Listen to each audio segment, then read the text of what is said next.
No major boss spoilers in this review, I will only show some minor bosses. So, another Souls-like game. What a genre Demon's Souls and Dark Souls have created, with many different companies attempting to replicate what From Software has done. Mortal Shell being the closest one of all in style, presentation and character control. You can see Souls inspiration every step of the way. No music, yet atmospheric, subtle story bits and pieces, grandiose boss fights, world, dialogue, couple of NPCs and so on. Mortal Shell is $30 game, which surprised me as it plays and looks like AAA game.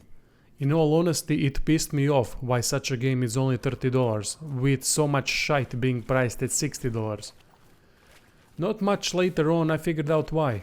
This is by far the biggest problem of this game, which might even not be, and that is it is very short, hence the price. Souls Mini if you like.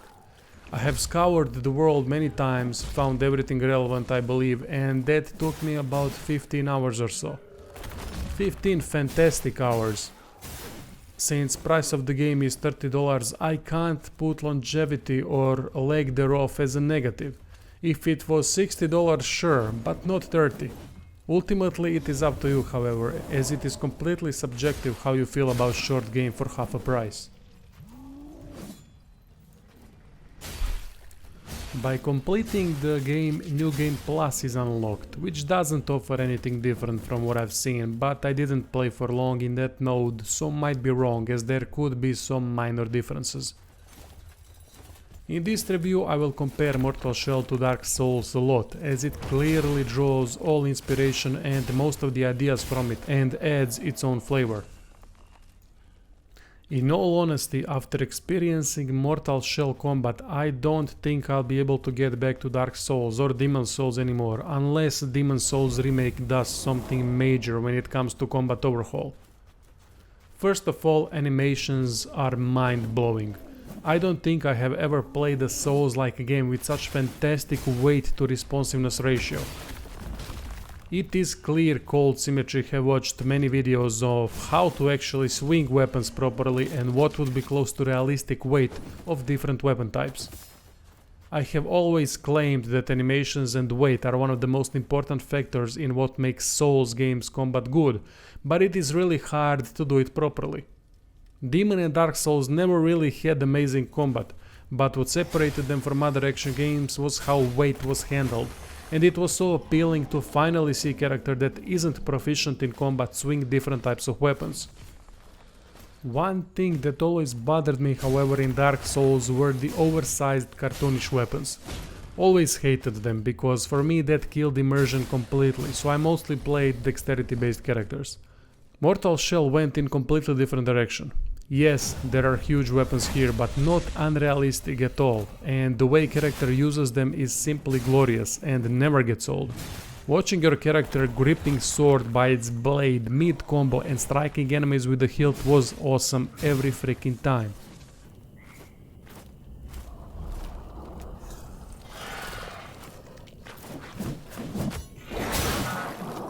Or swinging oversized martyr blade and changing mid-combo attacks from fast to heavy. Simply glorious.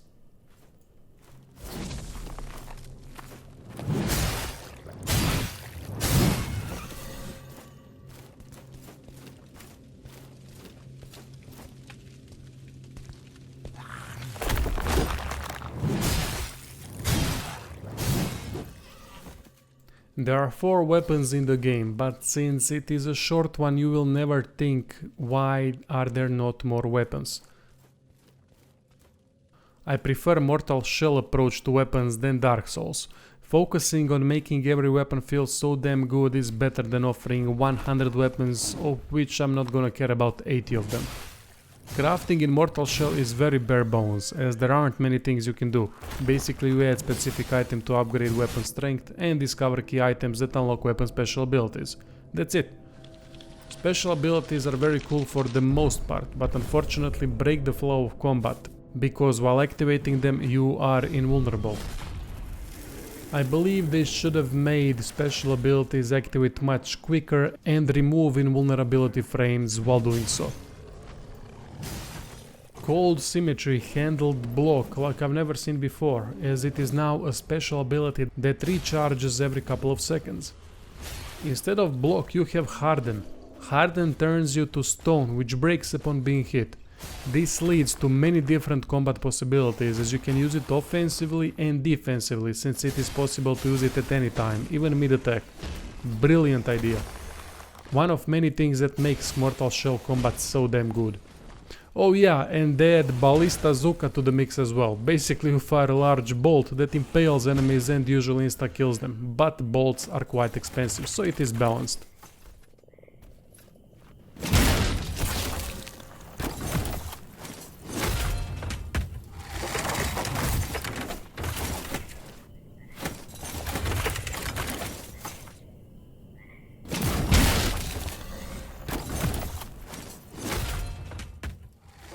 Combat is simply top-notch and my favorite one in any Souls game so far.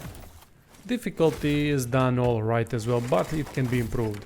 I never felt like I was being too punished, as game pushed me to improve my skills. Eventually my skills improved so much that in the last portion of the game I went through the game like it was nothing.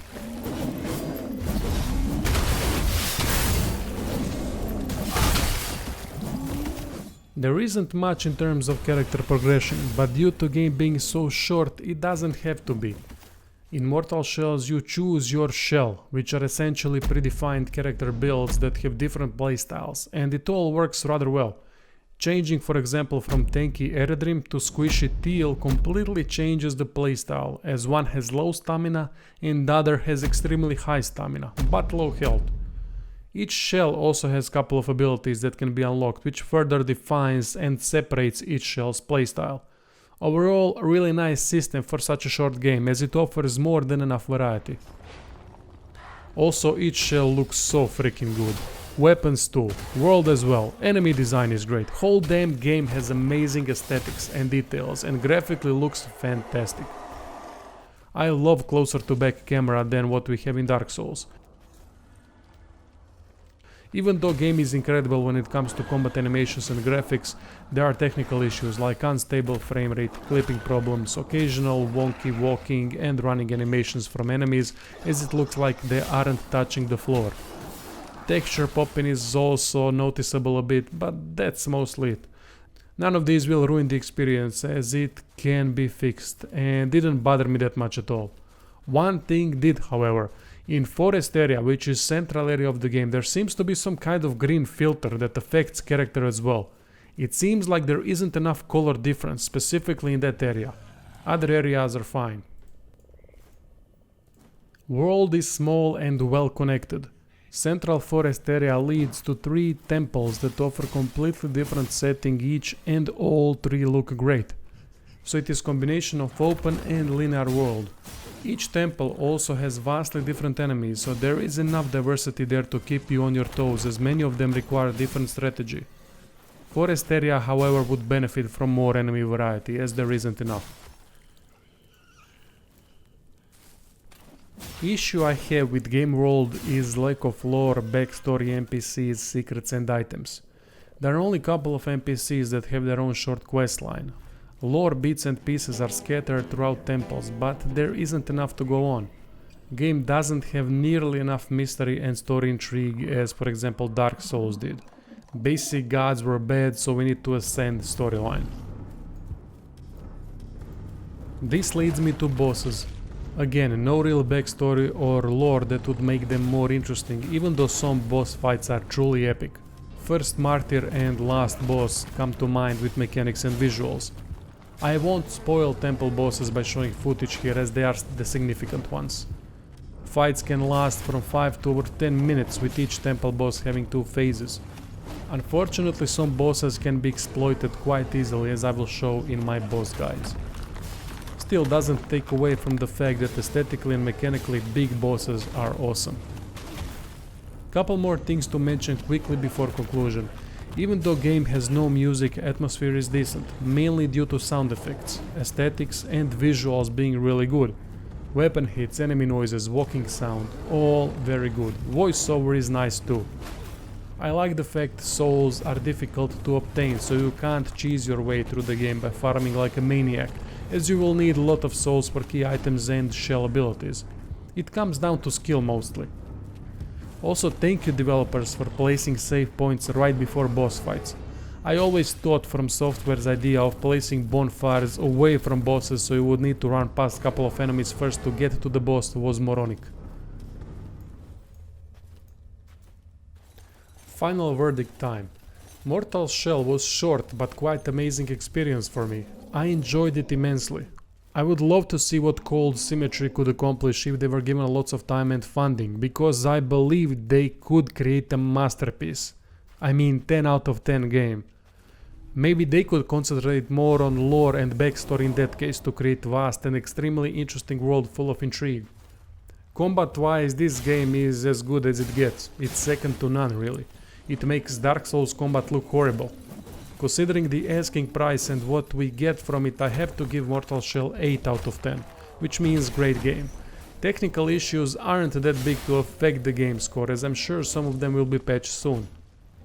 By the way, this was played on PC. I don't know what Cold Symmetry plans for Mortal Shell are, meaning if they are going for expansions or next installment. This was fantastic showcase of what they are capable of.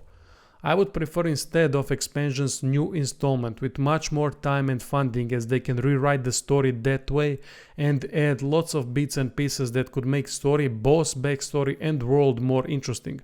Overall, Cold Symmetry, you did great. I'm impressed.